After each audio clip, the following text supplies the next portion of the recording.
Hey guys! I found the chapters we were supposed to cover very interesting. I was completely unaware that we all have some form of communication apprehension, whether it be very minor or pretty major. I, for one, am pretty comfortable when it comes to speaking in front of groups or one-on-one, but there are still a few things that spark some communication apprehension, just those nerves and a little anxiety. and some sources of that is just that maybe I'll draw a complete blank. That's one thing that I find fearful, that all my information will go out the window and I'll be like a deer in the headlights. Another thing that gives me a little nerves is that my technology will fail.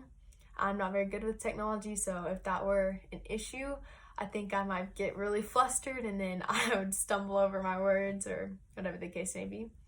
And then also just being judged. We form judgments on people when we just come in contact, when we just see them. So presenting information in front of people is surely going to spark some, ideas or opinions over whether they did a good job or how they looked. But luckily, there are quite a few ways to combat with these fears. And some things that I think work for me is just practice, practice, and more practice.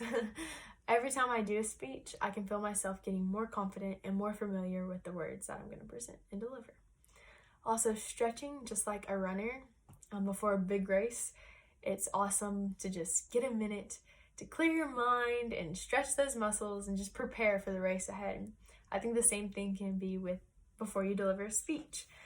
It might not be the moment before you go on stage, but like the night before or the morning of, it'd be nice to just find that moment of tranquility and just clear your mind. Also, breathing techniques would definitely be very relaxing. I think those could definitely help. And then eating a sufficient breakfast and getting a good night's rest. It's crazy what going to sleep early can do for you. Chapter 3 discussed those ethical guidelines that we should all abide by.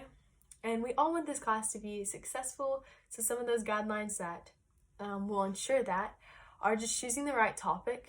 That's extremely important. You don't want to choose something that's going to be controversial for your audience whatsoever. And then just appropriate language, limiting profanity or just not having it. And then listening, it discussed in the chapter that there's a difference between listening and hearing.